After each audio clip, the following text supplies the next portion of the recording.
जीवन प्रबंध पति पत्नी के बीच तालमेल बिगड़ता है तो शुरू हो जाता है वाद विवाद। पूरी बातें छोड़कर आगे बढ़ें।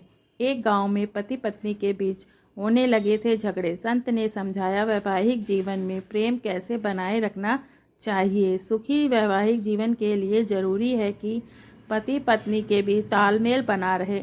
अगर आपसी तालमेल में बिगड़ता है तो वाद विवाद शुरू हो जाता है। पति पत्नी के बीच प्रेम कैसे बनाए रखें, इस संबंध में एक लोक प्रचलित है। जानिए ये लोक कथा जिसे संत ने रचित किया है। पुराने समय में किसी गांव में एक व्यक्ति की शादी हुई। वह अपनी पत्नी से बहुत प्रेम करता था। पत्नी भी पति के सुख का ध्यान रखती थी। दोनों का जीवन प्रेम के साथ आगे बढ़ रहा था। लेकिन जैसे जैसे समय आगे बढ़ रहा था उनके बीच तालमेल बिगड़ने लगा था।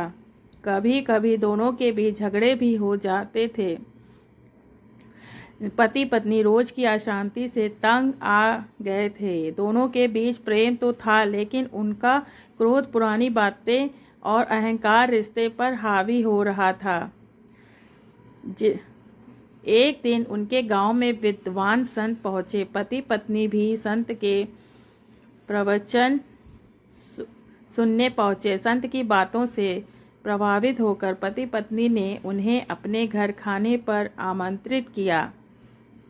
अगले ही दिन संत उन लोगों के घर खाने पर पहुंचे। पति पत्नी ने उन्हें खाना खिलाया। इस दौरान संत समझ गए कि इनके वैवाहिक जीवन में अशांति है। संत ने खाना खाने के बाद पानी का लोटा उठाया और पूछा कि हम कितनी देर इस लोटे को ऊपर उठाकर रख सकते हैं।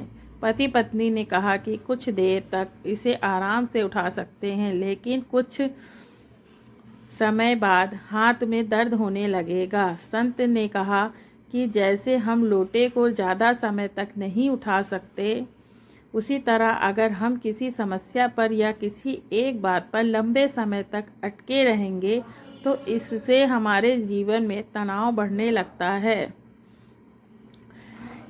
अगर वैवाहिक जीवन में कुछ परेशानियां हैं तो उन्हें जल्द ही हल कर लेना चाहिए। अगर किसी परेशानी पर ज़्यादा समय तक टिके रहेंगे तो जीवन नर्क बन जाएगा। बुरी बातों को छोड़कर आगे बढ़ना चाहिए। इन बातों का ध्यान रखने पर ही जीवन में सुख, शांति और प्रेम बना रहता है। बोलो जय श्री राम, जय राधे श्याम, जय श्री श्याम। और इस वीडियो को जो भी देख रहा है या सुन रहा है उनको इस ज्ञान से क्या प्राप्त हुआ ये हमें कमेंट बॉक्स में बताएं और अपना जीवन अच्छा बनाएं।